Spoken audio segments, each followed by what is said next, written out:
Västerås. Of all places. Thank you for having us. Yeah. Mia, du är ju från Västerås. Ja. Men du hamnade i Dubai av alla ställen. I Dubai av alla ställen. Först hamnade jag i Malmö faktiskt. Just det. För att köra med CrossFit-fabriken 2015. Så jag körde med dem hela säsongen och sen under det året så efter vi var klara på Games så fick jag ett Instagram-meddelande. När någon erbjöd mig ett jobb i Dubai. Vad roligt. Tänkte du så här, this could be shady liksom, eller var det... Jag trodde det, för att jag visste inte om det var en tjej eller en kille som skickade meddelandet och profilen var blockad så du kan inte gå in och kolla heller. Och jag tänkte så här, så frågade de, men vi erbjuder dig, vi ska öppna ett nytt jobb, du kan bli huvudcoach eller ett nytt gym, du kan bli huvudcoach och vi kanske kan skypa. Och jag tänkte så här, det kommer vara en snuskig kille som kommer visa mig snopp eller någonting. Aldrig i livet att jag skypar. Så jag såg inte ens meddelandet. Så du satt på smink? Jag såg inte ens meddelandet förrän långt efter och sen så bestämde jag mig för att skicka tillbaka ändå ett e-mail. Så gjorde jag det och så visste det var en tjej där som skickade och så var det en prinsessa så därför är hennes Instagram blockerad för att hon får inte visa sig på sociala medier. Så allt fick sin förklaring. Och sen så flög hon dit mig så fick jag träffa henne. Men sen började jag faktiskt inte jobba i hennes gym. Nej. För när jag var där så var inte gymmet öppnat än och det var inte ens börjat till att bli byggt och så kände jag så här, hon kunde inte riktigt ge mig klara svar när det skulle öppna. Jag tänkte så här, det här känns inte riktigt helt 100. Men så kände jag Carmen då som jobbar på Innefight redan. Så när jag var där och hälsade på den här tjejen då så åkte jag och träffade Carmen och då blev jag erbjuden ett jobb i hennes gym också. Så i slutändan så valde jag att ta det jobbet. Phil, you didn't even say anything that Mia just said, right? I understand. I know. You know the story already. Yeah, because you came to Dubai for the more or less same reasons as Mia did. Yeah, I got offered a job there. I was actually really lucky when I started CrossFit. I did a couple of attended a couple of seminars, and I got really lucky that an American guy called Rob Orlando, who at the time 6-7 years ago, he was quite a big name in CrossFit. He'd just kind of come out at the end of his CrossFit Games career, and he was like the sort of resident strongman of CrossFit. So he taught strongman seminars, and I was lucky enough to. I sent him a Facebook message and said, "Can I come with you and do one of these seminars? I'll just work for you." And he said yes. I went to Oslo and did a seminar there, and off the back of that, I got invited all around Europe, Australia, all around the world. And then, fortunately, on one of those trips, I met a guy from Dubai, who then 6 months later Facebook messaged me saying, "Hey, do you want to come to Dubai and work as a trainer?" And I was just sat on my couch at home and I was like, I had honestly, I barely even had any idea where Dubai was. You look at it on the map and it's in a pretty sketchy location. I was sure my mum, and she was like, "You can't go there." But then we kind of did a bit of research on it. I was like, "Oh yeah, this is gonna be awesome." Went there and kind of not really looked back. I was at one gym, the guy that offered me a job. I was at his gym for almost 4 years. And that's where I met Mia, and then recently we moved to a different gym, the one that Mia said she originally got offered the job at. Okay. So how long before you arrived in Dubai, how long did it take for you guys to meet and actually hook up? Well, we met instantly because... we worked in the same gym, right? It was at the same gym, so... Every day we meet them because we work every day. Okay. It was about 2 months or 3 months before we actually started dating. Okay. So, and it's been pretty fast since then, pretty fast paced. Yeah. It goes fast paced when you see each other every day. Normally if you start dating, right, you see each other once a week, twice a week. Yeah. We realized last year we've seen each other every day for 1.5 years because we worked every day together. And then we many hours a day. Yeah. So you have 10, 20 years of worth of relationship. So it's very intense. You probably have seen the bad sides of each other as well. And you see that pretty quickly. It was a real test the first couple of months because we had to do regionals together. Not competing together, but we're both competing as individuals, and obviously competing at a high level in sport kind of brings out your best and worst side. Yeah. There was things that Mia was like extremely stressed about some of the movements that happened to be the things that I was extremely good at. So that's quite a tricky thing for me to be like super happy about something and Mia's been really upset and like, oh, I can't really celebrate because Mia's crying and then like just before the event I broke my hand. You did? So I couldn't compete in 2016. I was feeling amazing, like it was going to be like a really good year. Broke my hand, so I had to pull out of the regional. Sorry? Yeah, the last training session before went to regionals. Yeah. Just a complete freak accident. I was just doing some handstand walk, felt something weird in my hand, went to the doctors, and we couldn't believe it. It was like, yeah, the bone was just off. Snapped in the middle of your hand.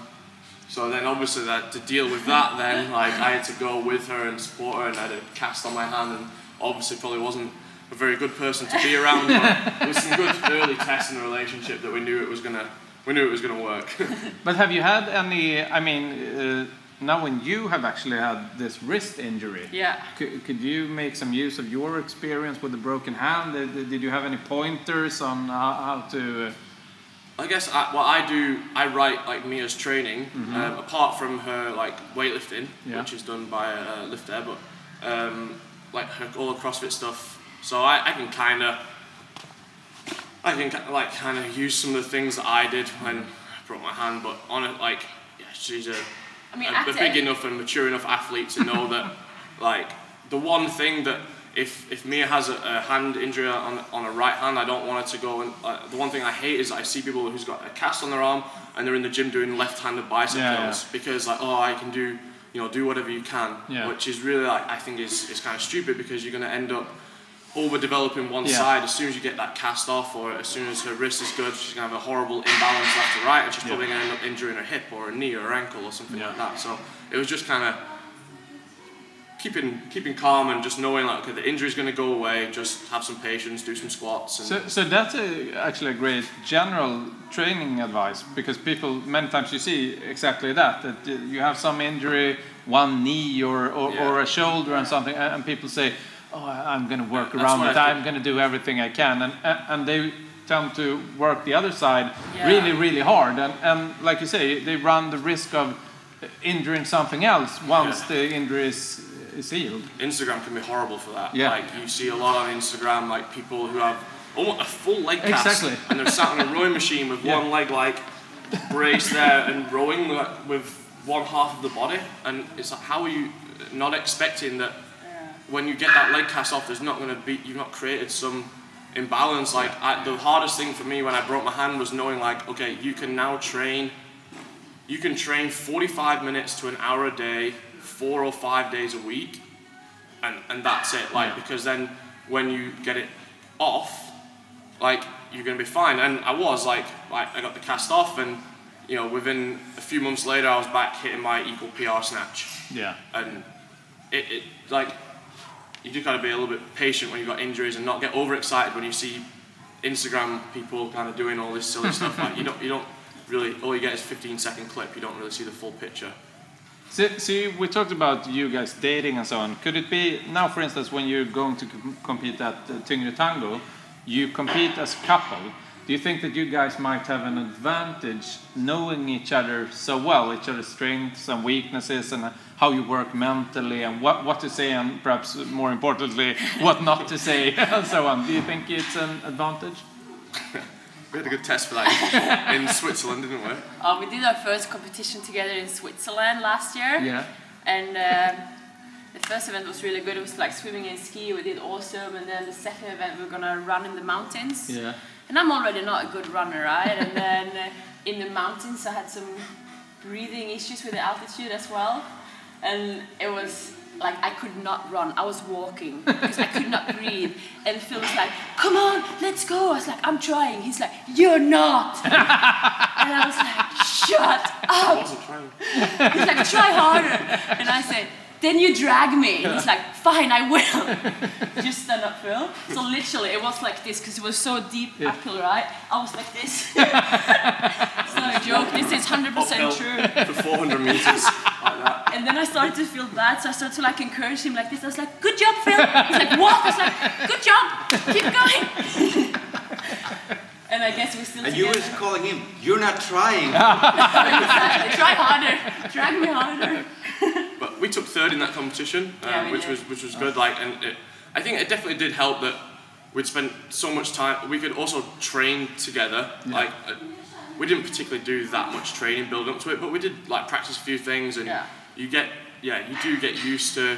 Like, I know like how fast Mia can move on a snatch. I know that if we're both lifting a barbell, Mia can probably move the barbell faster than I can, so I need to work a lot harder there to stay at her pace. And maybe if we do a gymnastic movement, maybe I can cycle that movement faster, and I've either got to slow it down or Mia's got to work a bit harder to make sure that the cycle speed is the same. Like with the synchro deadlifts and things like that, Mia's a little bit shorter than I am, so I have to physically move myself a little bit faster to make sure that we're both at the same pace. And I guess when you spend so much time together, you learn that without really having to think about it too much. So you don't really have to communicate that much during, because we already know all these things from You're training. a good team already. Yeah, I would say so. So which are your? I mean, Mia, we already know that you're a weightlifter extraordinaire. I mean, that's obviously one of your used strengths. But if you took as a couple, which are the differences? What are your strengths, weaknesses compared to Mia? I'm not anywhere near as good a weightlifter as Mia is. I'm pretty decent in a couple, but like as an overall weightlifter, I'm not as strong as Mia. Almost no one is, so you shouldn't be ashamed of yourself. Is endurance your cup of tea? Not really endurance. I think I'm just more of I'm a good like just general CrossFit. Like if I get like a typical CrossFit style workout where you've got maybe a barbell movement, you've got a gymnastic movement, and you've got a bodyweight movement or a wall ball or a box jump or something like that. Like I'm good at that, just like CrossFit workouts. I'm definitely not the best just weightlifter. I'm definitely not the best just like a gymnastic guy. But I'm pretty good. Like when you put those together, I'm good at mixing all those movements together and still getting like pretty good results. And like street gymnastics is really a strength of yours as well. Yeah, I guess so. Compared to a lot of other male CrossFitters, like you're really good in like strict muscle ups and handstand push-ups. So why is that? I mean, exactly what you're saying. My experience is that it tends to be more of a problem for the guys with the strict gymnastics than for the girls. Do you have any theory on why girls seem to be better gymnasts? Almost, is it easier with smaller bodies, or what is the guys' problems? Well, I would guess. Maybe some of the guys are a little bit too heavy. Like obviously, the more weight you are, the stronger you have to be to move that weight. Maybe the background leading into the sport, it's maybe stereotypically more common for a girl to do gymnastics from a young age. And the guys, there's not many top-level CrossFitters. I only know like Patrick Vellner off the top of my head. Like he's a very big gymnastic background, but there's not many that you ask like what's your background and they say gymnastics. Whereas if you ask a bunch of girls, I think like Katrin and Annie and those girls, I think especially from Iceland, the background was gymnastics, and that's possibly like the best background to have coming into CrossFit. Yes, as well, because girls usually like have shorter arms and stuff, and that of course helps in strict gymnastic. Like any pulling or pushing, if you have really long arms, it's harder as well. It's a long way, Like it requires more strength. I'm switching to Swedish again. Mia, du har ju kört Tyngre Tango tidigare en gång. Ja. Då hette den inte Tyngre Tango, den hette Tyngre Games då först. Ja, just det. Då körde du tillsammans med David Karlsson. Ja. Och jag minns att David var helt slut. Och du fick dra ganska stumt laster, vill jag minnas. Vad har du för förväntningar den här gången tillsammans med Phil? Jag får säga att Phil ska göra lite mer när jag skojar. Nej, men jag tror att jag och David, vi hade precis kört games tillsammans då ju. Och jag tror att efter games så fick han lite tid av träningen också. Så han var nog inte i sin bästa form liksom. Och sen, jag vet vilket event du pratar om det med sandsäckar. Och om vi ska vara ärliga så började ju med rätt många marklyft och han fick ju faktiskt göra de mesta av dem också. Och sen så var jag fräsch då för att bära sandsäckar, så jag var så här: kom igen! Try harder, dog. Nej men och jag tror jag hade inte lika mycket tävlingserfarenhet då heller. Så jag tror jag hade svårare att njuta av tävlingen i sig också. Så jag var mer nervös och kunde inte ha lika kul som jag känner jag kan ha nu när jag tävlar. Så liksom från min egen sida så tror jag nog att det kommer vara mycket roligare nu. Och sen såklart att köra med Phil också kommer vara skitroligt. I have another question. How do you have any plans? I mean, are you staying in Dubai? Are you making that your home or what? No. And it's actually quite difficult to make it your home. Like I think it's a great place to be when you're in your 20s and maybe your early 30s. But it's not the place for us. Sorry. As a face. Yeah. It's like it's not the place for us. Like once we start thinking about like family and kids and opening up a business and things like that, we're actually planning to move back here at the start of 2020. That's when our current contract will be up. And it wasn't really much of a discussion, was it? Like I really like it, like the times that I've been here, and we feel like this is a better place for us to be able to start a business and have a nice life. Like the UK is nice, but I don't particularly miss, apart from family, like I don't particularly miss like where I'm from, and like it would be much more difficult for us to start our own business there. The market seems much more sort of saturated already. So you're coming into Västerås? Yes. You are. That's the plan at the moment. Fantastic. Yeah, It's a good place to move to. I'm not from Västerås. I moved here, so right. I like it a lot. So it's good. And Västerås is a very gym-intense town. It's a very training-oriented town. Yeah. So we're not 100% sure yet, like what kind of business. Obviously, it will be something in fitness and probably have a very strong CrossFit related, because that's where we've managed to make a good name for ourselves. But we're not 100% sure like what that is exactly going to look like just yet. But we've kind of just started putting those pieces together and planning for that in 18 months, or 18 months to 2 years.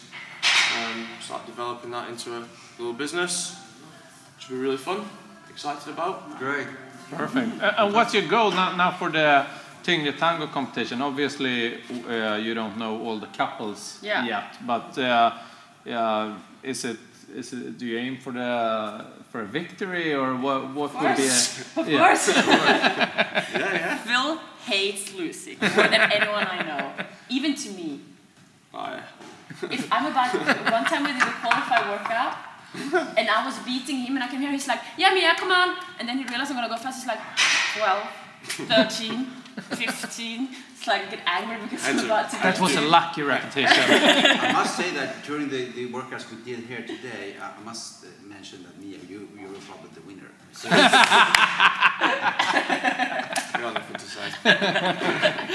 No, of course we want to win. We want to win. It's one that I actually said to me when we first got together that year, and we saw it on Instagram. I was like, it'd be a really cool competition to go to, because I think that was the year that you did King Kong. Yeah, exactly. I remember and that's like, my favourite work. It's such a good workout. It lasts like 2 minutes and it's super heavy. Yeah. Like it's very fun. And I was like, it looks like a really cool competition. And we'll try and go. And then for some reason the year after we couldn't. We'd already sort of booked it up. And then I was like, let's try and do that this year, because it looks really fun. And you get the best people in Sweden, which is an extremely high standard. Like Sweden CrossFitters in general are a very, very high standard, guys and girls and teams. So it'd be a really challenging competition. It'll be super fun. Yeah, we're really excited to have you guys there, and it will be. We've already discussed it, but this year will be something special, because we've changed venue, so now we're actually in a larger, huge venue. Bigger, better, more badass. Everything. Tougher. Also tougher. Yeah. We aim to actually. We haven't perhaps expressed that verbally, but not externally anyhow. But within the group, we've said that we want to set a new standard every time for the effort to need to be put in to get on top. Because people get better all the time. So and it's the same. You see it during regionals as well.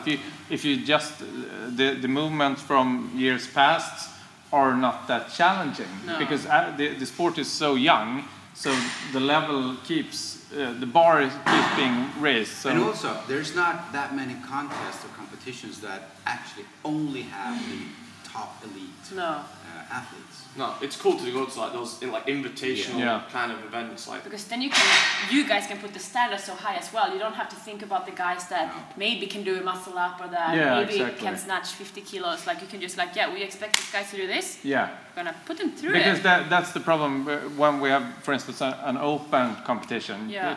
It's sort of boring to if you do it too difficult. I mean, the majority of the field will not be able to complete the first event, and it's unfair as well. Exactly. It's not enjoyable for the people who are taking part to take part in something that's way too difficult for them. And there's just a time and a place. There's plenty of competitions now for every single level. So it's cool if you guys are only going to invite people that have been to the CrossFit Games or the CrossFit Regionals or whatever. Then okay, we're going to make you do some really cool, difficult stuff and make it like a real spectacle. Yeah. Is there something that you both really detest when it comes to programming? Is there some movements that you apart from mountain climbing? What would be your worst?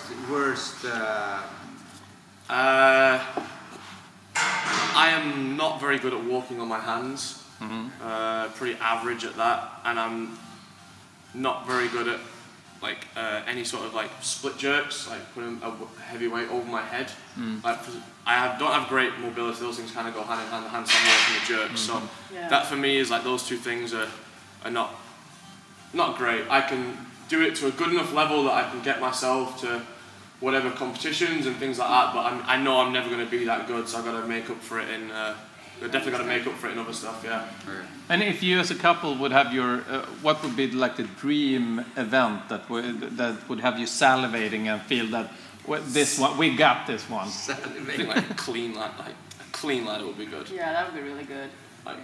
Just a clean ladder would go to heavy weights. Just building up as heavy as possible for a squat clean. It could be putting some muscle ups as well, because we quite good in that and enjoying that together with some barbells. Yeah. Linda would be great. Not Linda. Linda is with the bench press, right? Muscle ups and snatches. Amanda. Yeah.